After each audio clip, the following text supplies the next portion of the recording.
Sudden ಆಗಿ drastic ಆಗಿ ಏರ್ಬಿಡ್ತು, ತುಂಬಾ ಜಾಸ್ತಿ ಏರ್ತು. 70ರಲ್ಲಿ ಯಾವಾಗ ಅದು ಅಷ್ಟು ಏರಿದಾಗ ಎಲ್ಲರೂ ಕೊಂಡ್ಕೊಳ್ಳೋಕೆ ಶುರು ಮಾಡಿದ್ರು.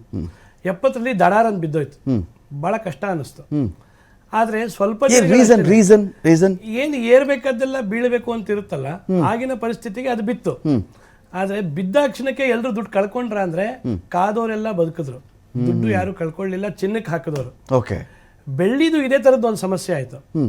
2,000 kg ಇದ್ದ ಬೆಳ್ಳಿ 3,000 ಆಗಿ, 4,000 ಆಗಿ, 7,000 ಆಗಿ, 10,000 ಆಗುತ್ತೆ ಅಂತ ಇಡೀ ಮಾರ್ಕೆಟ್, ಇಡೀ ಕೆಜಿ ಬೆಳ್ಳಿ ವ್ಯಾಪಾರಿಗಳೆಲ್ಲ 2,000 ಇದ್ದಿದ್ದು 10 ಆಗುತ್ತೆ ಅಂತ ಹೇಳಿದಾನೆ, ಎಲ್ಲ ಬೆಳ್ಳಿ ಮೇಲೆ ಹಾಕಿದ್ರು. ಅದು 3 ಹೋಗಿ 4 ಹೋಗಿ 7 ಹೋಗಿ ಮತ್ತೆ 2.5 ಇಳಿದು ಬಿಟ್ಟು ಸುಮಾರು ವರ್ಷಗಳು ಎದ್ದೊಳ್ಳೇ ಇಲ್ಲ, ಮುಗಿದ್ರು. ಆಗಿನ ವ್ಯಾಪಾರಸ್ಥರಿಗೂ ಬಹಳ ಕಷ್ಟ ಆಯ್ತು, ದುಡ್ಡು ಇನ್ವೆಸ್ಟ್ ಮಾಡಿದವ್ರಿಗೂ ಬಹಳ ಕಷ್ಟ ಆಯ್ತು. ಅಂದ್ರೆ ಇತಿಹಾಸ ಏನ್ ಹೇಳುತ್ತೆ, ಬಂಗಾರ ಸಾಕಷ್ಟು ಬಾರಿ 1970 ನಂತರ 2011ರಲ್ಲಿ ಒಂದ್ಸತಿ ಹೀಗೆ ಬಿತ್ತು.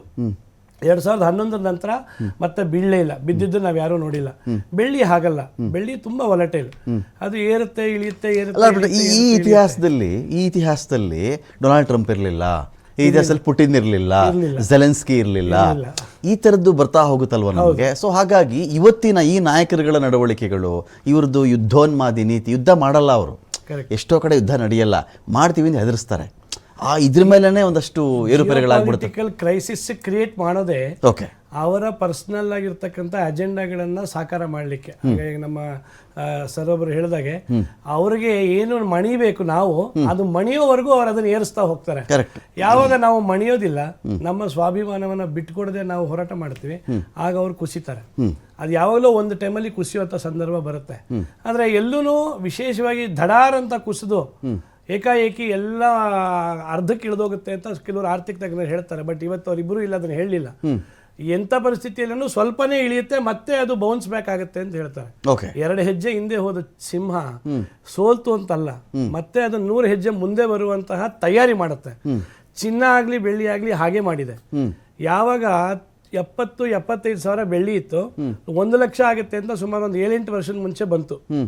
ಎಲ್ಲ ಬೆಳ್ಳಿ ಮೇಲೆ ಹಾಕಿದ್ರು, ಅದು ದಡಾರ್ ಅಂತ 40ಕ್ಕೆ ಇಳಿದು ಬಿಡ್ತು, 50ಕ್ಕೆ ಇಳಿದು ಬಿಡ್ತು. ಆದ್ರೆ ಹಾಗಂತ ಬೆಳ್ಳಿ ಮೇಲೆ ಇಟ್ಟಂತಹ ನಂಬಿಕೆನ ಜನ ಕಡಿಮೆ ಮಾಡ್ಕೊಳ್ಳಿಲ್ಲ. ಇವತ್ತೆಲ್ಲ ನಾಳೆ ಅದು 1 ಲಕ್ಷ 2 ಲಕ್ಷ ದಾಟುತ್ತೆ ಅನ್ನೋ ನಂಬಿಕೆ ಮೇಲೆ ಕಾಯ್ಕೊಂಡಿದ್ರು. ಇವತ್ತು ನಿಜಕ್ಕೂ ಅದು ಸಾಕಾರ ಆಗಿದೆ. ಮತ್ತು 2 ಲಕ್ಷ ಇದ್ದಿದ್ದು ಇವಾಗ 3 ಲಕ್ಷ ಆಗುತ್ತೆ ಅನ್ನೋದು ಯಾರ ಕಲ್ಪನೆಯೂ ಇಲ್ಲ. ಇನ್ನೊಂದು ನಿಮಗೆ ಗಮ್ಮತ್ತಾಗಿರೋ ವಿಷಯ ಹೇಳ್ತೀನಿ, ಸರಿಯಾಗಿ ಏನಾದರೂ ಈ ವ್ಯವಸ್ಥೆ ಹೀಗೆ ಮುಂದುವರೆದ್ರೆ ನನ್ನ ಪ್ರಕಾರ ಅಥವಾ ನನ್ನ ವಿಶ್ಲೇಷಣೆ ಪ್ರಕಾರ ಇನ್ನು 1-1.5 ತಿಂಗಳಿಗೆನೆ ಬೆಳ್ಳಿ 4 ಲಕ್ಷ ದಾಟುತ್ತೆ. 4 ಲಕ್ಷ ದಾಟಲೇಬೇಕು ಅಂತಾನೆ ಇರೋದು.